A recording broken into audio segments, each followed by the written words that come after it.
Good morning, I'm Barbara Walters. I'm Elizabeth Hasselback. And I'm Sherry Shepard. I'm Joy Bahar.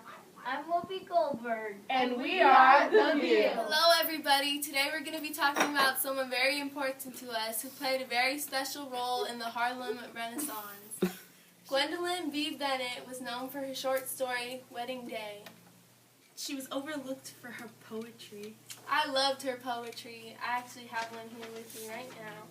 My favorite one, it was called Song. I'm weaving a song of waters, shaken from firm brown limbs, or heads thrown back in irreverent mirth. My song has the hushed sweetness of moist dark lips, where hymns keep company with old forgotten banjo songs. Abandon tells you that I sing the heart of race, while sadness whispers that I'm a cry of the soul. A shouting in the old camp meeting place, a strumming of the old banjo. Singing in the moonlight, sobbing in the dark, singing, sobbing, strumming slow, singing slow, sobbing low. Strummin', strummin', strummin' slow. Words are bright vocals that make the shining for my song, and mothers hold down babies to dark warm breasts to make my singing sad. A dancing girl with swaying hips sets mad the queen in harlot's eye, praying slave, jazz band after, breaking heart to the time of laughter. Clinking chains and minstrelsy are wedged fast with melody. A praying slave with the jazz band after, singing slow, sobbing low. Sun-baked lips will kiss the earth, throats of bronze will burst with mirth. Sing a little faster, sing a little faster, sing. Wasn't that heartfelt? Sounds like she had a story to tell. Yeah, she did actually. She spent her childhood in Woodsworth, Nevada, and she was born on July 8th, 1902, just like me. Her dad's name was Joshua, and her mom's name was Mamie. Mamie? What kind of name is that? Looks a nice name. Well, her dad studied for law, and her mom, she studied to be a beautician. A beautician? How do you get a beautician and a law to poet? I don't know. You know, she attended a school in Brooklyn High School, and it was only for girls. Really? Kind of. Didn't she go to all-girls school? Yeah, it's an all-girls school. Oh, girls' school. I can't go to school without girls. I don't like And girls. did you guys know that her parents got divorced when she was 7? What? Oh my God. I heard couldn't bear her that. dad kidnapped her. Really? Her dad kidnapped her, and he lived with her stepmother, and she grew up with her stepmother. Do you know you know? why he kidnapped her? Because her mom had the full custody, and he didn't like that, so that's it. What type of parent kidnaps their own child? No. These days? No, those days. Gwendolyn B. Bennett was one of the prominent figures of the Harlem Renaissance. Her heritage is a main theme in her poetry. Her works reflected the shared themes and motives of the Harlem Renaissance. Racial pride, rediscovery of Africa, recognition of African music and dance were common themes in Bennett's works. Her column, The Ebony Flute, was Bennett's link to the Harlem cultural and social life. She used it to her advantage to network with other poets and to spread the news of the Renaissance. She would feature other writers' work and discuss them in her column. Although Bennett never published a collection of her own works in poetry, she was a strong influence on the Harlem Renaissance by giving the African American community racial pride. She was also a romantic vision of being African through romantic lyric. I can't believe her dad kidnapped her. Why would he do that? I don't know who does that. Yeah, he just wanted to spend time No, with her. that's no excuse for kidnapping. Yeah. No. I wonder how the mom would have felt. No. How did the mom feel? No. She had full custody for a reason, didn't she? Yeah, but There has to be still. a reason behind that. I know, Yeah. That's crazy. But why would you kidnap your daughter from your mother? I'm telling you, he just wants to spend time with her. And Well, that's yeah, not you you. don't- That's not how you do it. And it's How not would you feel if someone took your child away from you? Alright, let's go to break. Gwendolyn B. Bennett got married twice. Her first marriage was to a medical student from her college. Then she resigned from college because the school didn't approve. Their marriage was very unstable and financially unstable. Welcome back.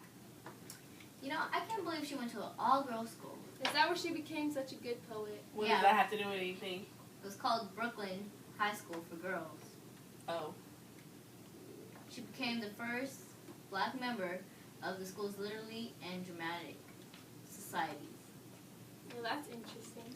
Very interesting. First black member, that's weird. Yeah, she enrolled into Columbia University in 1921. Wait, she went to 2 universities? I thought she went to Howard. Bennett faded from the public eye during the late 1940s, but she remained close to the hub of busy Harlem in New York and her fellow writers. She began working for the Consumers Union during the later years of her life. Her retirement occurred in 1968. Then she moved with her husband cross Cup to Kutztown, Pennsylvania, where they opened an antique shop. Her husband died in 1980 due to heart failure, and then Bennett died on May 30th, 1981 at the Reading Hospital in Reading, Pennsylvania. Welcome back to The View. Today we're going on a tour to Harlem to visit the infamous Cotton Club. The Cotton Club is where all the magic happened. It was one of the clubs where African Americans were allowed to dance and play their own music. Take a short break, and when we get back, we'll take a tour to the Cotton Club in Harlem.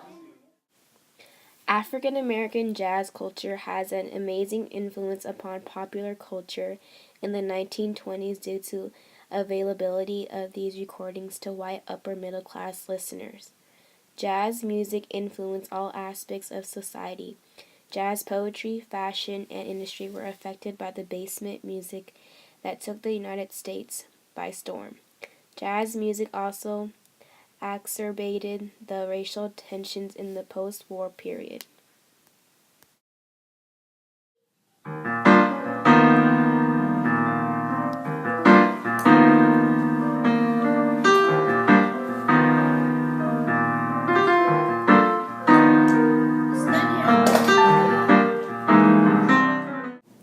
The original Cotton Club opened in the 1920s on 142nd Street on Lenox Avenue, when Central Harlem was the playground of the rich.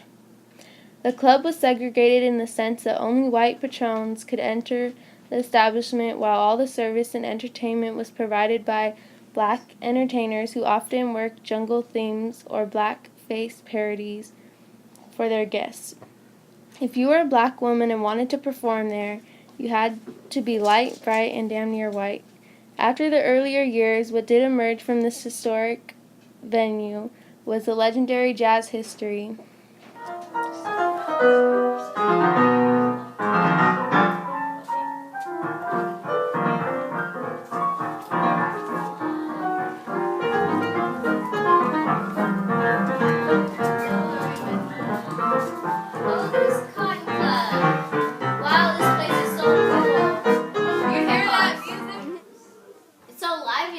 I know, I like this atmosphere. It's beautiful.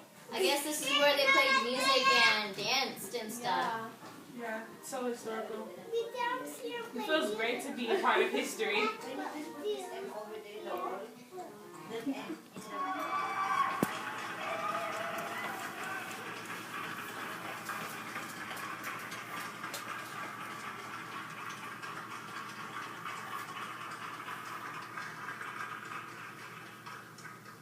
Hello everybody, welcome back to The View.